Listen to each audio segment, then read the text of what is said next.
So I guess the Church Sound Summit, as it's called now, has been something in the making for quite a few years. A lot of you I know from a work environment as well as a church environment. And this has been something that's been on my heart for a long time. And I know on a lot of you that are involved in church, just wanting just to do the very, very best job that you possibly can. What we want to do here is not say that we've got all the answers. All the people that are involved here, some very, very smart people, some very, very clever people, but I'm sure they'll agree with me that we don't have all the answers. We don't have all the, click a finger and that's the way you do it. It's very much going to be something that we can learn together. The really important thing is what we saw as you all were coming in, is just the camaraderie that we can get from being in the same room and being able to worship and learn together. The reality is that I know that the majority of you are the first guys into the building on a Sunday, possibly the last guys out on a Sunday, and you guys work really, really hard, and we all know kind of like the pros and cons that come with doing sound, and we'll be talking about them over the next few days. But you guys are the real heroes and the people that kind of make it happen. I spent a little bit of time in America where I worked with an organization called International House of Prayer. And while I was there, I was heading up their sound team, which consisted of 25 plus engineers who were all on staff. So those of you that have teams and have to deal with all the rotoring, imagine doing that with 25 engineers. It was at times stressful, but it was a lot of fun there. And while I was there, the head guy, Mike Bickle, said to me, that sound is possibly the most important part of the worship team. And I was like, surely not. And he said, no, sound is the most important part of the worship team. And he truly believes that. And since that, I've talked to many worship leaders, and increasingly it's become more and more that we create this. We are the people that are making this happen. So what does that mean? What does that mean when we're kind of like stood there and we're pressing buttons? Well, it comes down to the heart of the engineer, who we are and what we do. I'm going to introduce a very good friend of mine, Steve McManus, who I've known since I was a young man and is a real hero of mine. A great engineer, great heart, and he really gets what we do. So let's hear it for Steve.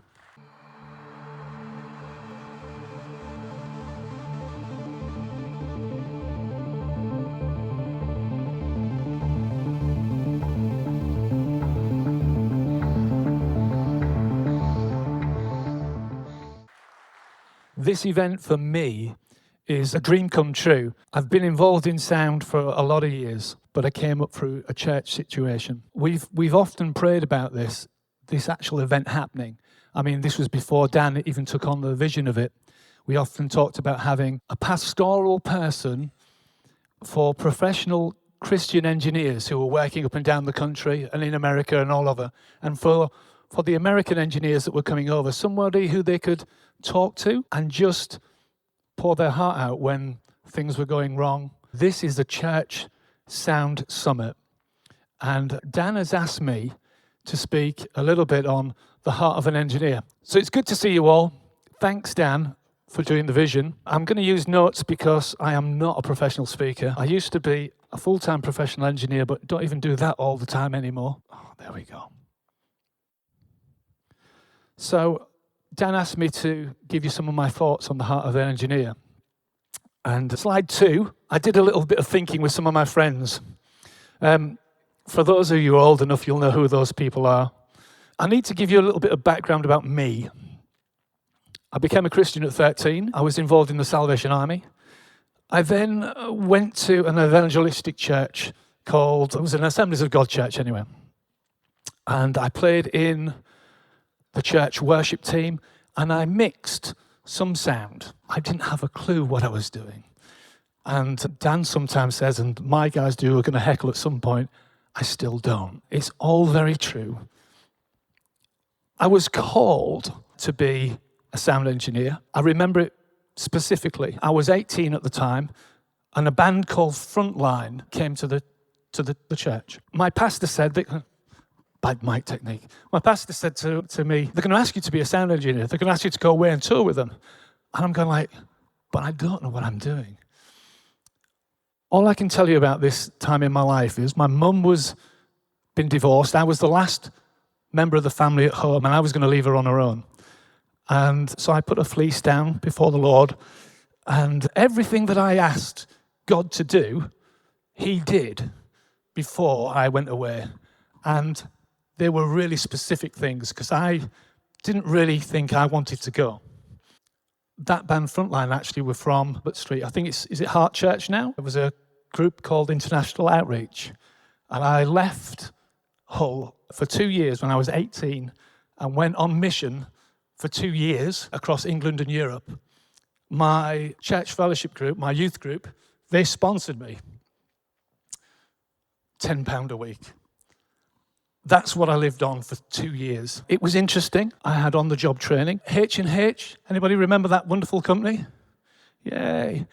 I had the privilege of learning on a H&H 24-channel analog desk. I had the H&H concert system. It was 2,000 watts, the whole thing. But the good news is you could live in it. The speakers were impressively big. And to tour that all over Europe was fun. So as most of you know, a good preacher preaches for an hour and a half, has 7 points. Good news is I ain't a preacher, but this message is about 3 hours long. To serve. Matthew chapter 20, verse 27 to 28. And whoever wishes to be the first among you shall be your slave, just as the Son of Man did not come to be served, but to serve, and to give his life a ransom for many. As Christians, we're all called to serve. No matter what part of the church you're in, we are all called to serve. As engineers, our role is to meet the needs of the church family in an audio capacity. We all do it week in, week out. It's actually really the same thing as a professional engineer. You're there to serve. That's all we really do. Sometime in the 1980s, I was mixing a church outreach. This was after I'd come back from my time, if you want to call it that. It was in a little mining village of Ollerton. I was with a guy called Clyde Sandry. The worship was interesting, to say the least. The drum kit, it was made from bits left over from the local colliery brass band. The cymbals were a work of art. They had rivets all the way through them. And if you breathed on one, 5 minutes later, it was still ringing. It was, as I say, interesting. The drummer was in his late 70s. He had a beautiful comb-over hairstyle. And he had all the rhythm of an irregular heartbeat. He was not really what we would call, I didn't think it was any good. I thought it was terrible. I actually sat back and thought, what am I doing here? Why am I here? There was an intervention. God spoke to me. And when I tell you that God doesn't speak to me every day in this type of way, he just tapped me on my shoulder and said, hey, Steve, that drummer is worshipping me with all of his heart. He's playing to the best of his ability. And that is excellent to me. And it's so pleasing. I had to take a step back and reevaluate what I was doing. It doesn't matter how good the kick drum sounds. It doesn't matter how good the guitarist sounds. It really matters where the heart of the people who are behind that matters. So as we as engineers are doing what we're doing, it's all about heart. It's about our heart.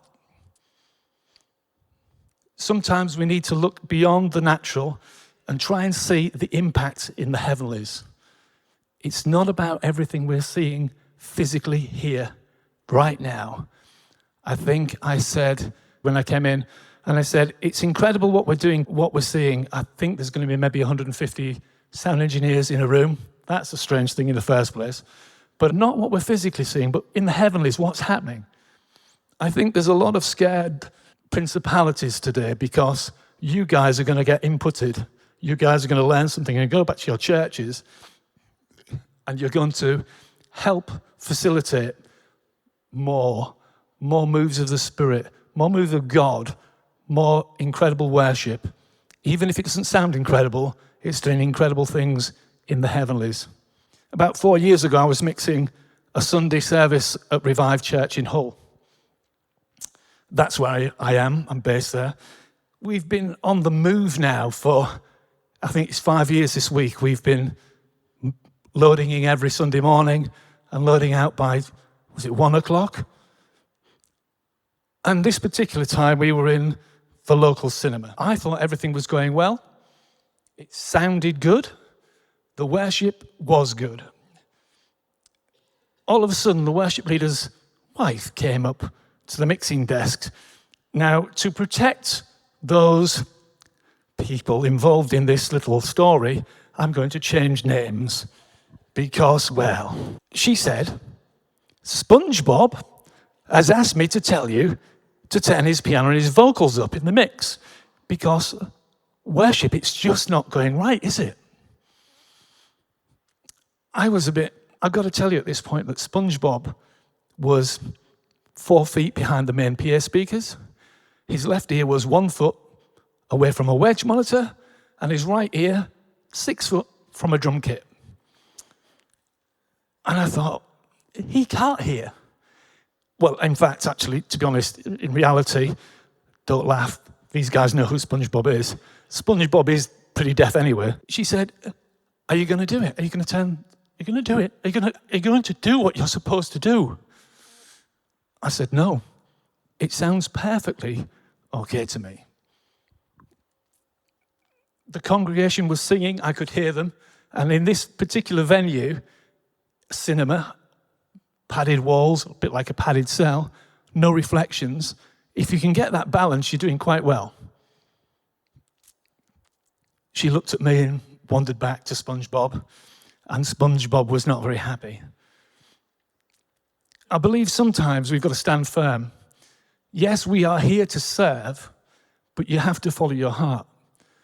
If you're a called engineer and you know what it's like to be filled with the Holy Spirit, you can sense just as well as that worship team what is right and what is wrong.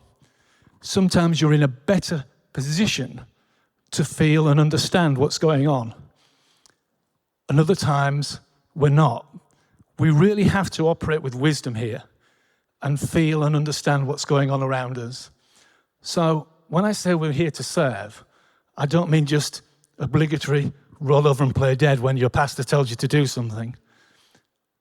Taste and see that it's good. Have a think. Really think about what we're doing.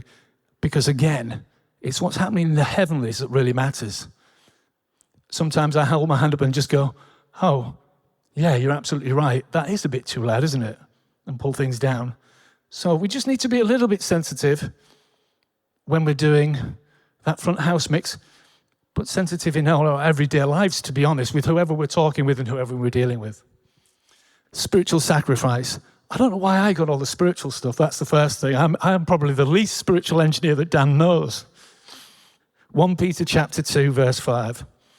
You also, as living stones, are being built up as a spiritual house for a holy priesthood, to offer up spiritual sacrifices acceptable to God through Jesus Christ. As tech guys, we spend a lot of time preparing things, sorting problems, maintaining things. A lot of the time, it's done before anybody else gets in the building. One of the things that has been brought home to me recently is we're always in the presence of God. It doesn't matter where we are, we're always in the presence of God, but we are always in the presence of God.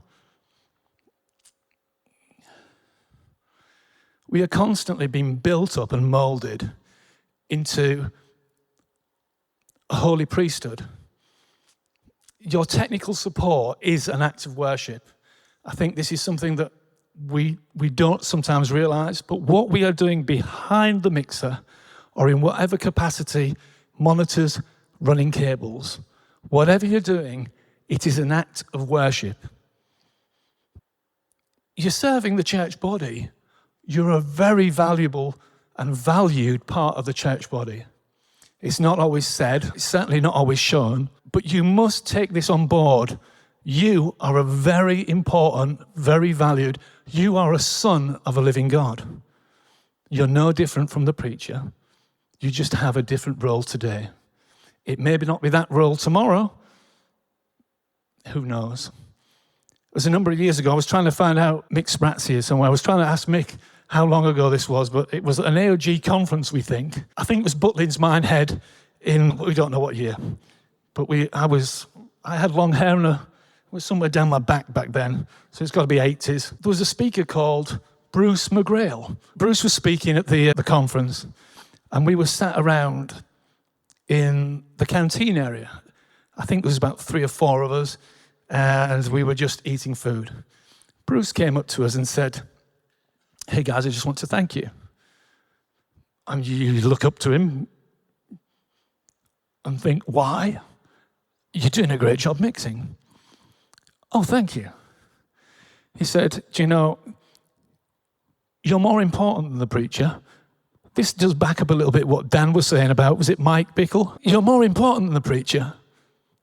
Why is that?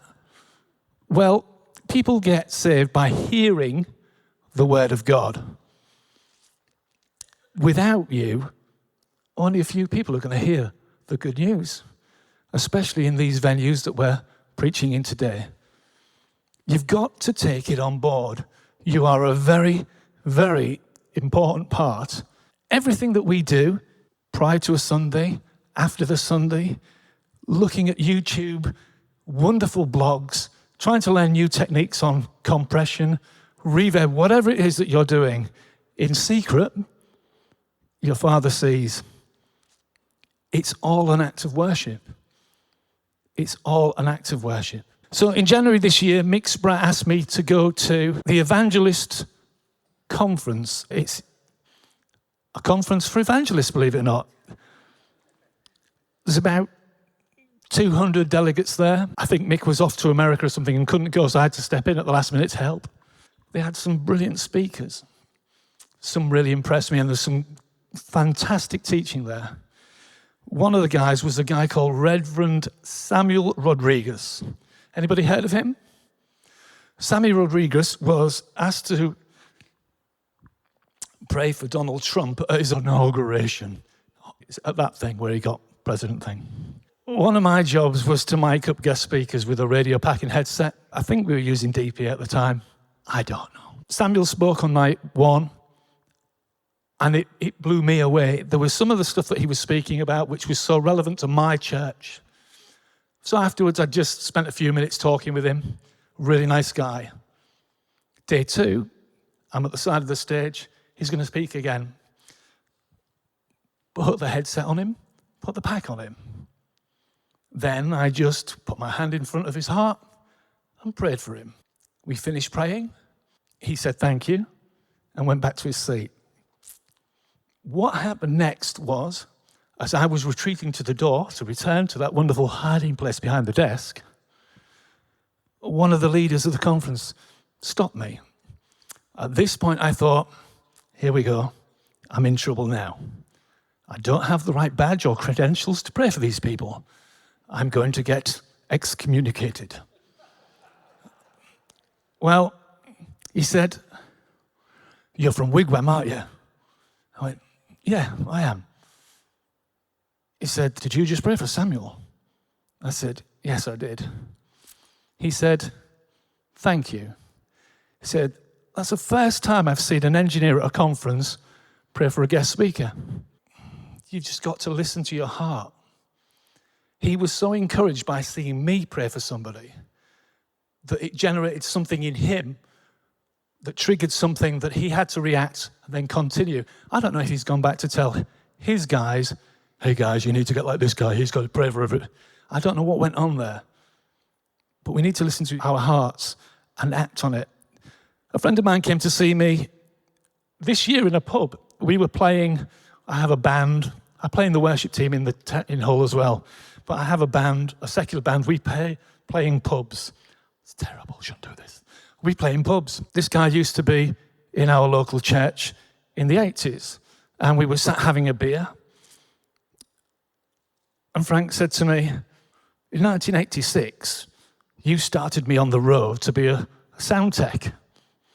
I can't remember this conversation. Having said that, I can't remember who I was talking to at the beginning of the meeting, never mind. So this is not unusual. I was like, really? He was 16 and I'd come back from my mission work and was obviously talking something about sound. Frank's gone on to be involved in sound ever since then. Since the 80s, he's been through various churches, and he's been the head of sound now at 3 churches. He's now head of sound at Retford, just down the road. I think it's the Well Inn in Retford. Part of our job is just like any other Christian, is to talk to people. Stay positive and encourage people. You never know what people are doing with your reactions, how people are taking on board what you're saying. I think, in fact, Frank's here, and it's great to see people who you have mentored or talked to. Frank blessed me that day because I'd forgotten all about it, didn't even remember it. So listen to your heart, act on it. You never know what's happening around it. 100% all the time. It doesn't matter what equipment you have or how many people are in front of you. You've got to give 100% all the time. Well, it's 750,000 with Reinhard Bonnke in the jungle, or 6 people with Elsie Moore at a prayer group in your church. It doesn't matter. It's 100% all the time. Whether it's big church day out or church on the village green, it doesn't matter. 100% all the time. That's what we need to do. That's what we should be doing. I used to start a seminar on sound reinforcement in worship by saying, the sound engineer's job is the worst in the church. You see, you don't get people coming up to you when you're cleaning the toilet saying, there's a better way to do that. If you scrub to the left, it'll all be better. It's not what happens. The fact is, church sound engineer's role is one of the most rewarding and fulfilling that you can have in the church. You get to empower people just by turning up and switching a mic on. You get to see or have part in the salvation of thousands of people that you'd never know because you turned a mic on and made speech audible for those people. Me personally, if it comes to a choice, I would always say, I'm quite happy to get rid of the worship. If we had to have a choice or we had to make a decision for time, let's just bin the worship. Let's just have the altar call because it's important that people hear about Jesus Christ. It's more important than anything we do is to get the gospel across. That's why we're here. Ultimately, nothing else really matters other than people hear the message that Jesus Christ was the Son of God and came to set you free from sin. So, I'm going to finish with these little things. You need to be resourceful. You need to be creative.